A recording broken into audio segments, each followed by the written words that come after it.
So thank you so much, guys, for joining us, and we're really honored to be on stage with you. As mentioned, thank you for the introduction. This is Karin, and I'm Jeffrey. And we believe that design's going through a massive transition. Why, how, and what this means for all of us, we're going to share a little bit about today. So we are in a mess, and it's been unprecedented times for designers. And as our title hints, there are some major transitions ahead of us. With a poly crisis happening, there's much uncertainty, but maybe there's a lot of opportunity as well. And I want to ask the question, could we be in a new age for design? But before we get into that, just a little bit about ourselves. So we're both designers. We're also consultants. We both run a business together. And we're also educators. And we also happen to be married, which has been one of the most difficult projects to date. And we're still working on that. But today, we're really coming here as none of these things. We're here as two privileged individuals who just happen to have some opinions. So thanks for listening. Well, we are still married, right? That's correct, yeah. So back to the topic, transitions. Yes. See, that we're working on it still. So back to the topic of our talk, transitions. We want to set a little bit of context of why these transitions are happening or why these transitions are really urgently needed. And let's start with a very important fact, as you can see on the screen. Design is a harmful profession. And we heard a little bit about that already in the earlier two lectures, which, by the way, were amazing. Design is harmful, maybe not the most harmful, but still pretty bad. And don't take this from us. This is actually something that Victor Papanek already said in 1971. They are a profession more harmful than design, but only a few. Well, it's 2024, and unfortunately we have to agree more with him than ever. Why would we say that? Well, design plays quite a critical role in the mess that we are in, the polycrisis, how you said. From extracting resources at a crazy pace, perpetuating consumerism, fracturing our societies, make your pick. There are a lot of impact that design can have. Much is intended, but also much is unintended. We are truly stuck in an unsustainable and very extractive system, where we take resources from the earth at a really rapid pace. We create more shiny and new things, both digital as well as tangible, but then we also use it really, really quickly and throw it out. And when I say use it very, very quickly, I mean it. The average use time of a consumer electronic, like an earphone, is now about 2 years, which is down from 6 years just in the early 2000s, which is a huge and crazy shrinkage of time. And I understand many of you here work in a digital space. So now you might be saying, well, I don't actually produce products, so my work doesn't have such a big impact. Well, I'm sorry to break it to you. Also, digital technologies do have a massive material footprint. And this starts with the material infrastructure that is needed, the devices that we all have in our hands, in our pockets, etc., in order to access the digital technologies. But of course, there's also a lot of energy that is needed in order to power and sustain digital technologies. And also, we shouldn't forget that actually much of the services that we create, all these new fancy things, very often perpetuate further consumption. So there is a huge footprint of digital technologies as well. And the problem is that with the advent of new technologies, and also that was touched before, just to add another point to that, this challenge gets even more complex. AI, all the features that we all have gotten used to very, very quickly, de-skilling as we go along, is using as much energy already as a small country. And by 2026, the energy needed for all the data that we're storing is going to double. So you can imagine, and I'm sure I don't have to explain it into the room here, the current status quo already has immense negative impact on our world. In fact, we're currently breaching 6 out of the 9 planetary boundaries. And you can see them up here on the screen. So the safe space, the green circle in the middle, where as humans, all other living beings on a planet could actually be in a safe space is already breached. And just to be clear here, climate change is only one of those boundaries. So some things have to change. It's very clear some things have to change, and there has to be a fundamental update to our operating system. And this, of course, includes design so that we can rethink the status quo. We need to change the way that we look at the world and understand how design plays a part in that. So first things first, we have to move past the belief that technology and human ingenuity alone can solve all of our challenges. They simply can't. And while often celebrated as the ultimate solution, new technology won't be enough to help us innovate out of all of these challenges. Technology is expected to mitigate maybe at most 13% of the projected economic damages that we're going to experience by 2100. So we must align our economic activity with human and planetary needs. In fact, we need to prioritize these needs. And what Kate Raworth mentioned, the famous economist who talked about the donut economy, is that we have to stay within that donut.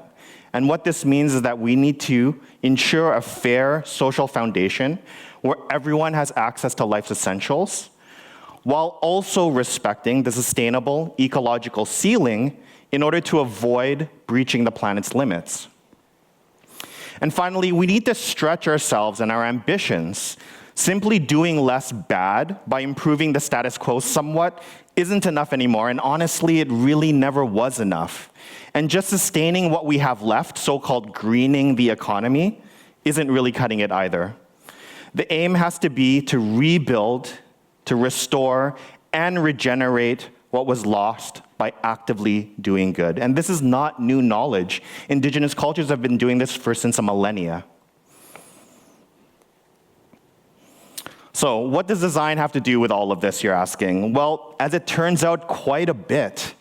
Up to 80% of our products' environmental impacts are determined in the design phase. And this was outlined by the European Commission on Circular Economy way back in 2020.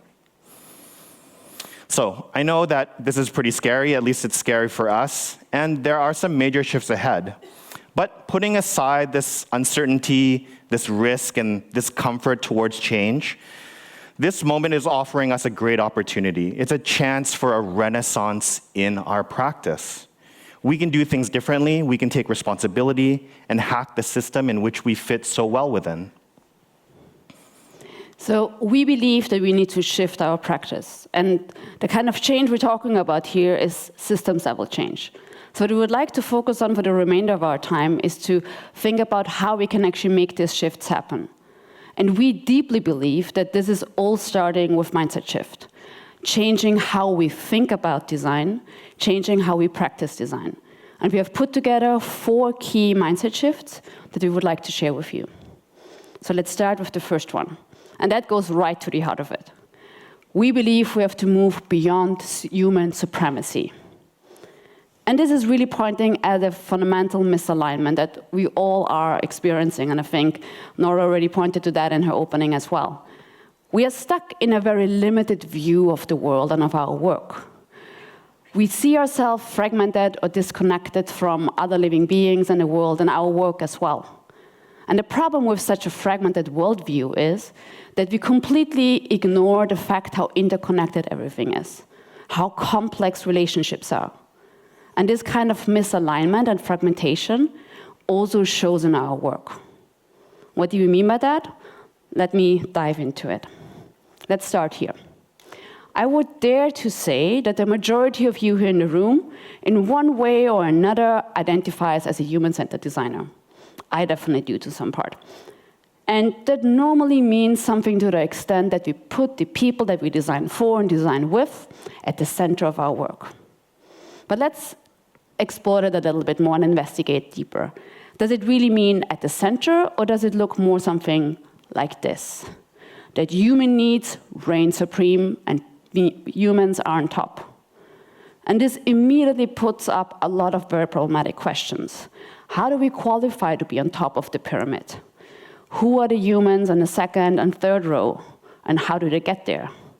And what do we miss out by putting ourselves on the top? But leaving those very important questions aside, let's even ask more critically, are we putting human needs on top? Or is it more consumer needs that actually reign supreme? If we're very honest and critical about our practice and what we actually do we really practice human-centered design? Or if we think more honestly about the needs that we put at the center of our work and that we really follow in our design process, is it the needs of humans, of the consumer? Or would it be more accurate to say that what we actually practice is something closer to corporation-centered design, where we put the needs of the businesses first and at the center? And I'm not going to go here in a, I guess, very important capitalistic critique here. We can do that later. But even for a moment, assume that we have a very profit-driven point of view in our design process. Fair enough. Even then, having a pure human-centered, human supremacy point of view can be really risky for our profit. Why would I say that? Well, about 50% of our global GDP is directly dependent on ecosystem services.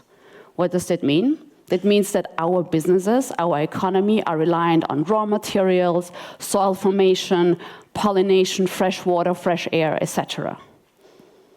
And honestly, it's probably closer to 100%. I mean, for us to run our businesses and to work, we need fresh water, we need clean air. So to put it very simple, our survival as humans, as consumers, and as businesses is closely connected to nature, to the ecosystem we're in. So we have to consider it in our design process. So how would we design differently if we would expand our design practice beyond humans and beyond corporations? Just a few starters for your thinking process. It could, for example, be that we start to expand our stakeholder maps. Can we bring in more voices? Can we bring in other actors that are non-paying, that are non-human? Can we bring in personas that symbolize nature, that bring in nature's voice within the process? But it could also be rethinking our value proposition. Can we provide value beyond monetary value? And could we be maybe as generous as the ecosystems that we all currently receive for free? Now, the next one we want to talk about is this idea of design as savior. I know, coming from a designer who's standing on stage. But we want to propagate you with this idea. So in recent decades, design has been celebrated as a kind of silver bullet, actually. And with nearly 20 years of experience in design consulting, working for some really major players within the industry, we've been intimately involved with this phenomenon. We've both been part of its successes as well as a lot of its shortcomings. And while design can indeed have a significant influence on driving positive change, it's also crucial to recognize that we have some limitations. Positioning design or designers themselves as universal problem solvers is not only inaccurate, but it's potentially hazardous. The challenges we're trying to tackle are becoming increasingly complex. Indeed, the challenges that design seeks to address are expanding at an unprecedented rate. Design no longer revolves solely around creating symbols and objects. It now encompasses crafting experiences, services, and interactions in all sorts of modalities. And moreover, there's growing emphasis on designing, shaping, and influencing systems with which all of these elements work within. So, we need to shift our perception of design practice. Design is not a universal solution. Designers alone cannot tackle these complex problems. We need diverse competencies as well as perspectives. And simply providing another design toolkit is really not the answer. So, how would we design differently if we could reposition designers from saviors to enablers and facilitators? Repositioning designers as enablers and facilitators means shifting away from the role of problem solvers and empowering others within the design process. And this emphasizes co-creation. It emphasizes inclusivity and capacity building within communities. And this approach fosters collaborative problem solving that can lead to much more interesting and better and sustainable outcomes. So I implore you, let's make collaboration our superpower. Let's not rely on our individual intelligence or talents, and let's work and learn from other practices and knowledges. Let's refocus design's unique ability, and that really is translating ideas into tangible output. After all of us make things. We're creators. And so by thinking, by making, it means that we have a practice as a theory for change. We can change the world by doing things. Okay, this leads us to the third shift. And this is about moving beyond short-term solutions. And again, here we're talking about a fundamental misalignment, not just for us as designers, that's a very human thing. The way that we live our lives, run our businesses, etc. The problem often is that we prioritize short-term gains while living within and operating within a world that's very much governed by long-term scales. Let me give you a very simple example. The phone in your pocket or in your hand, if you're checking your mails right now, normally will be obsolete in about 2 years, which is due to technological advances, due to psychological obsolescence. There's a new shiny thing out there that you would like to have. On the other hand, plastic waste, like the plastic bottle you might have just emptied in a coffee break, will outlast not just yourself, but also your grandkids. And this kind of misalignment between the design, the time frame that we design within and the actual impact of our work is very obvious in our practice. So let me just very briefly take you through a time span of about 500 years and position some key milestones for a typical designer and beyond. Starting with a design sprint. We're all familiar with that. Normally takes, give or take, 5 days. An average consulting project, at least in our company, will take around 6 to 8 months, depending on the client and how complex it is, etc. When we talk about a generation, it normally is a time span around 20 to 30 years. Before I mentioned outliving, like the water bottle outliving yourself. Well, in Sweden, we looked that up. The average life expectancy is 83 years, which is, by the way, quite impressive. Congratulations, guys. Another time frame, which is very interesting in this context, is the time frame of 7th generation. Some of you might be familiar with that. That's around 240 years. And 7 generations is the time frame that many indigenous tribes actually use for their decision making in order to actually have this long-term perspective. But even those 240 years actually are not sufficient in order to encompass our water bottle that I mentioned before, because the average time a water bottle takes to decompose is 450 years, just for some context. And I know we have a digital crowd here, so of course another example for you as well. Cookie agreements, we all love those. The average cookie agreement is 15 years. And I heard there are even agreements out there for 1,000 years, just in case you're wondering. So now let's contrast that with the average use time we're designing for. And I'm being generous here, assuming we use our website or a plastic bottle for 20 minutes, the stark contrast becomes very obvious. So there's a misalignment in what we design for and the impact of our work. And this misalignment is also very obvious when you look at how business models and design strategies work together, perpetuating ever more consumption. What we normally see is these businesses, and with that, of course, designers, see the point of sale as the ultimate goal. It's about getting as many users as possible, as many signups as possible, etc. And once this point of sale is reached, then our interest very quickly wanes. The products are not used anymore or dropped off, etc. What we have to ask ourselves, though, is can we actually afford to waste all that effort, that money, that resources, etc.? Or can we shift our perspective and actually see this point of sale as a starting point instead of an end point? Starting point for new revenue streams, new use cases, etc. Which means, how would we design differently if we actually would extend our time horizons that we design for and that we design within? And this could start with looking at the past and getting inspiration from that. What I find time and time again really exciting and interesting is that actually a lot of the new green solutions are not new and innovative in terms of new technology. They are reinterpretations of solutions that have been around in the past, adjusted for our current time. One great example are the Dabbawalas.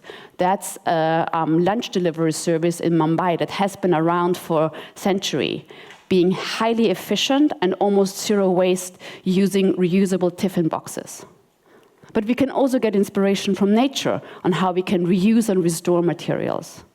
But of course, the time spent should not only be extended to the past, it's also about designing into the future.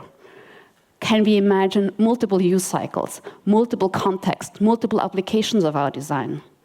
And very, very importantly, we're all great at designing the beginning of a use journey, great at designing the sign-up process, the unboxing.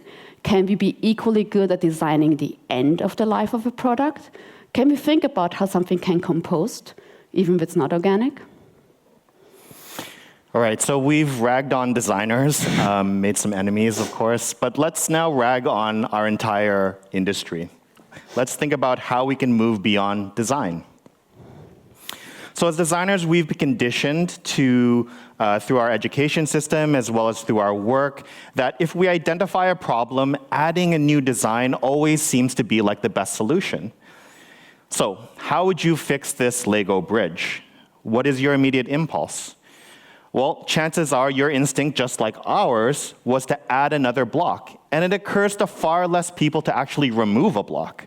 And this is because we're cognitively biased to add, not subtract. Our first instinct is to change and improve by adding to these things. And this tendency to rather add than subtract is a cognitive bias. So this quote by Karin Aue from the University of Technology, Sydney, frames this really well. Every time designers notice pain points, obstacles, or even just opportunities for things to happen a little bit more productively or a little bit more pleasantly, the outcome is add another thing. The households and landfills of the global consumer class are stuffed with these things. So this image from the book Material World, which is a fascinating project by Peter Menzel from the 1990s, paints a remarkable portrait of family members outside of their homes, surrounded by all of their possessions. And this photo happens to be a family in California. Now, can we imagine 30 years later how much more stuff this family would have? Can you imagine you and your own family and all the stuff that would be in that photo? So, how do we get out of this endless cycle of stuff? Well, of course, many of you guys are familiar with the R strategies, which outline key practices and approaches for achieving circularity. And these strategies aim to create closed-loop systems where resources are used more efficiently, where waste is minimized, and environmental impact is reduced. However, our favorite R strategy, and honestly the most important R strategy, is refuse. And refuse points to not adding new efforts. It looks at not adding more resources, but actually questioning critically what is the purpose of our practice in the first place. Refuse isn't just about walking away. It's a chance for us to rethink established norms, to challenge all of our assumptions, as well as redefine the way that we approach problems. It's a way to shift the conversation and create a fresh start. And of course, we don't usually think about, is it worth pursuing this idea? And we rarely truly question whether we should build or design a thing at all. And throughout history, there have been groups without power that have used collective action to assert themselves through refusal in order to challenge the status quo. And this could be peasants refusing to work the land, or factory workers boycotting their jobs, or students walking out of class, or even consumers voting with their wallets. Refusal can be a powerful tool for change, also for all of us. So, how would we design differently if we started first by questioning if the design is even necessary? Do we actually need to do this? And by making refuse part of our design vocabulary, we can break free from the inertia to always add the next thing. We can introduce strong critical approaches by questioning the status quo, the brief, dare I say, question the client. and question the necessity of a design solution in the first place. We should refuse projects that cause social or economic harm. And we already do this, like making sure that people opt in when they visit your website about sharing data.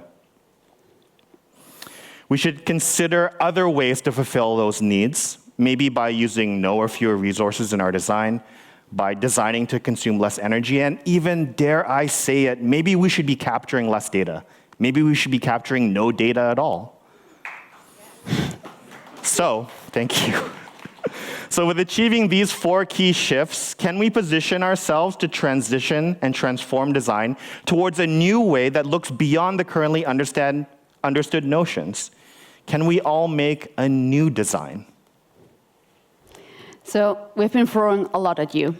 And some of you might now be thinking, yeah, what can I do? Isn't it all a bit too little, too late? And we completely understand that kind of reflection. Because very often in our day-to-day work, we designers can feel like mere service providers, completely lacking any kind of agency. Yet I would like to challenge you, because the question, I think, is not so much, do we have power, yes or no, but more, where's our leverage point? Where in the ecosystem do we actually sit, and what can we do there? And that could mean the project that you're working on right now. What can you do right there? That could mean the influence that you have within your organization, within your team, to bring in new tools, start new conversation. This could mean the kind of influence that you have within design. I mean, for example, here at this conference. This could also mean the influence and leverage that you have across industries and sectors with, for example, your partners, your clients, your collaborators. And we don't really know who's in the audience right now. Maybe it could also mean an even wider influence across the whole ecosystem. We strongly believe that everyone can do something to shift their mindset and to shift their practice. And that could be as radical as walking out of the system. So what do we mean by that? It could mean, for example, that if you really don't align with your current organization, client brief, etc., you take your skills someplace else. It could mean that you start your own thing, your own business. And we actually had the privilege to do this ourselves. And by moving out of consultancy and into education, we're hoping that we can train the next generation of designers as well as clients in this way of thinking. After all, we need all of these people in order to make that change. But we also know that not everyone can just walk out. But even if you have to stay or want to stay where you currently are, you can very well hack the system from within. And this could be, for example, bringing in new tools right now. And that's something you can do without having to ask for permission. Bring in those extended stakeholder maps, those non-human personas, those journey maps that go all the way to the end of a product. And you don't need to wait for the right brief. You can start this right now. And we had the privilege of doing that as well within our consultancy, and along with our business partners, driven from the ground up by our team, we went for B Corp certification in 2021, and we're really proud to be a B Corp certified company. And what does this actually mean? It means that we think very consciously about our workers, we think about our place in the community, and we think about our impact on the environment. And of course, if any of you guys are interested in embarking on a B Corp journey, please let us know. We've helped a lot of organizations do that as well. Okay, so we're almost out of time. The screen just turned orange, so they're going to kick us out in a moment. But I want to leave you with 2 numbers, and actually one of them was just discussed earlier. The number is one of them. I have it as 150, but it doesn't really matter if it's 300 or 150. This is the number of social connections that we all can maintain at a time. And very importantly, this is not your social media context. These are the people around you that you interact with regularly, your friends, your colleagues, your clients, your family, etc. Why is this number important? It's the people that you actually interact with and can influence. So now multiply 150 or 300 with the people in this room. You actually get quite a large number. And I think the point to make here is that our social and professional circles are extremely fertile soil for actually spreading change. And this connects directly to the next number I want to share, 25%. And 25% is the critical threshold when a population or a group of people, when a quarter of that population agrees to a certain behavior, a certain mindset, a certain perspective, then new social norms form. And that points to the fact that the tipping point is a lot closer than we think. Big revolutions, yes, can lead to change, but much more often it's these small ripples that go across a system that actually make change happen. Continuous action happening over and over again. And this is really all that we want to cover here. And I'll leave you with this quote from Daniel Christian Wahl. Design follows worldview, and worldview follows design. The way that we think about our practice, the way that we think about design will shape how and what we design, no matter if it's buildings or systems, objects or interfaces. And those designs will shape the world around us for years to come. So if we can change our mindset, we can change our designs, and this way change the world. Thank you.